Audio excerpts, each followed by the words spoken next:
음성을 내가 들으니 사랑하는 말일세. 이에 모든 군대의 지휘관과 가레아의 아들 요하난과 호사야의 아들 여사냐와 백성의 낮은 자로부터 높은 자까지 다 나와 선지자 예레미야에게 이르되 당신은 우리의 탄원을 듣고 이 남아있는 모든 자를 위하여 당신의 하나님 여호와께 기도해 주소서. 당신이 보는 바와 같이 우리는 많은 사람 중에서 남은 적은 무리이니 당신의 하나님 여호와께서 우리가 마땅히 갈 길과 할 일을 보이시기를 원하나이다. 선지자 예레미야가 그들에게 이르되 내가 너희 말을 들었은즉 너희 말대로 너희 하나님 여호와께 기도하고 무릇 여호와께서 너희에게 응답하시는 것을 숨김이 없이 너희에게 말하리라. 그들이 예레미야에게 이르되 우리가 당신의 하나님 여호와께서 당신을 보내사 우리에게 이르시는 모든 말씀대로 행하리이다. 여호와께서는 우리 가운데에 진실하고 성실한 증인이 되시옵소서. 우리가 당신을 우리 하나님 여호와께 보냄은 그의 목소리가 우리에게 좋든지 좋지 않든지를 막론하고 순종하려 함이라. 우리가 우리 하나님 여호와의 목소리를 순종하면 우리에게 복이 있으리이다 하니라. 안녕하세요. 키티 나누는 목사 안상열입니다. 오늘도 주님 은혜 안에서 좋은 하루입니다. 오늘은 예레미야 42장 1절에서 6절을 통하여서 참호 속에는 무신론자가 없다 라는 제목으로 은혜를 나누겠습니다. 지난 2013년 크리스천 투데이에 무신론자들의 공격에 의해 삭제됐던 한 군목의 칼럼이 다시 복구되었다는 기사가 떴습니다.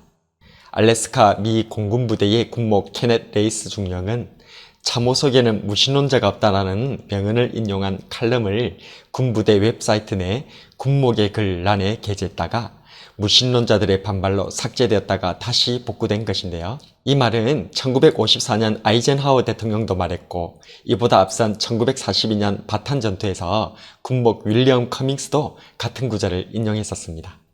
참호 속에는 무신론자가 없다. 이 말의 뜻은 무엇일까요?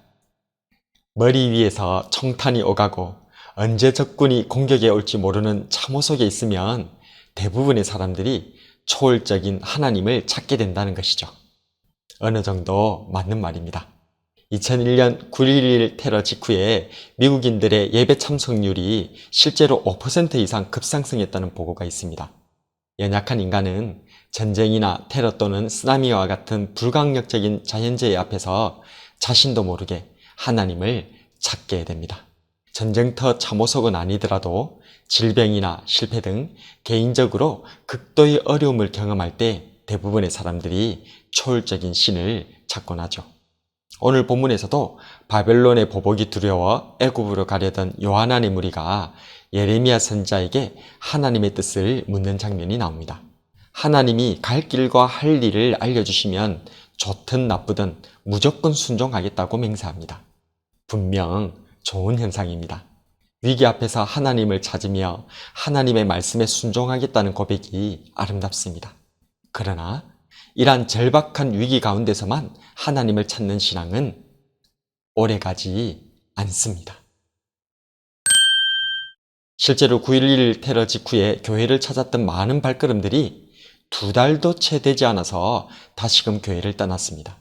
심지어는 테러가 일어나기 1년 전보다 예배 참석률이 낮아졌다는 보고도 있습니다. 대체 왜 이런 현상이 나타나는 것일까요? 왜 위기 속에서 하나님을 찾았던 이 사람들이 이렇게나 변해버리는 것일까요? 그 이유는 믿음은 관계이기 때문입니다. 하나님과의 아무런 관계를 쌓지 않은 채로 그저 눈앞에 닥친 위기 때문에 하나님께 나오게 된다면 그 위기가 채 사라지기도 전에 그 믿음도 사라져버리고 마는 것입니다. 누가복음 17장에는 예수님께로부터 고침받은 10명의 나병 환자 이야기가 나옵니다. 길을 가시던 예수님께 10명의 나병 환자가 소리치며 불쌍히 여겨주시기를 간청하자 주님께서는 제사장들에게 너희 몸을 보이라 말씀하셨고 그들은 모두 가다가 고침을 받게 됩니다. 그러나 9명은 떠나가 버리고 단 1명 사마리아인만이 주님께로 돌아와 감사로 그의 믿음을 드러냅니다. 왜 이런 현상이 나타난 걸까요? 떠나간 9명은 단지 자신들의 위기와 문제 때문에 그저 예수님이 필요했던 것뿐이었던 것입니다. 그러나 돌아온 1명은 예수님과의 관계로 인해 돌아왔던 것이죠. 이에 주님께서는 이것이야말로 믿음이라 라고 선언해 주십니다. 누가복음 17장 19절에 그에게 이르시되 일어나 가라 너의 믿음이 너를 구원하였느니라 하시더라. 관계가 믿음입니다. 위기 때문에 주님을 찾아올 수 있습니다. 문제 때문에 주님을 찾아올 수 있습니다.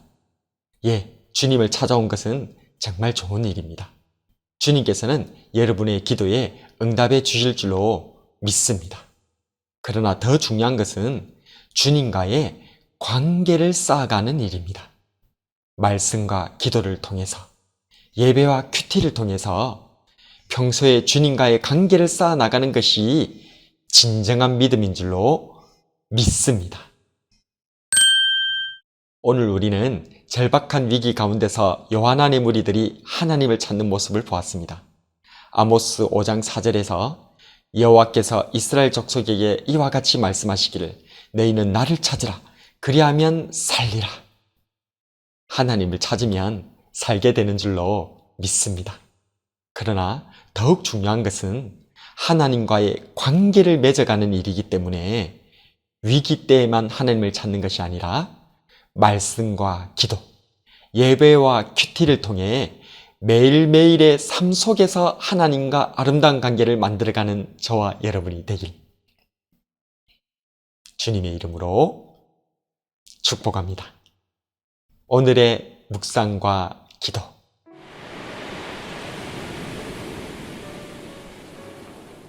첫 번째로 나는 위기와 문제 앞에서만 매달리는 참호 신앙인은 아닌가?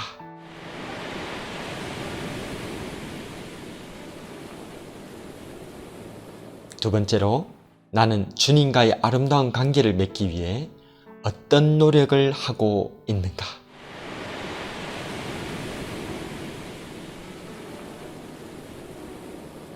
말씀을 놓고 기도하겠습니다. 언제든지 찾으면 만나주시는 우리 하나님, 고맙고 감사합니다. 하나님의 사랑이 이처럼 크시기에 그저 그 사랑만을 이용하고는 문제가 해결되고 위기가 사라지면 그 간절함도, 그 사랑도, 그 믿음도 사라져버리는 우리의 모습은 아닌가 돌아보게 됩니다. 저 요한안의 무리들이 절박한 상황 가운데서 하나님을 찾는 모습이 저 순간만이 아니라 계속되길 소원합니다. 그처럼 저희들의 신앙도 위기 때만이 아니라 평소의 말씀과 기도, 예배와 큐티 생활로 주님과의 아름다운 관계를 쌓아가기를 소원합니다. 성령님, 저희의 삶 가운데 역사하시고 주님과의 사랑의 관계가 깊어지게 인도하여 주시옵소서. 참호 신앙이 아닌 관계 신앙으로 나아가게 하시는 우리 우주 예수님 이름으로 기도드립니다.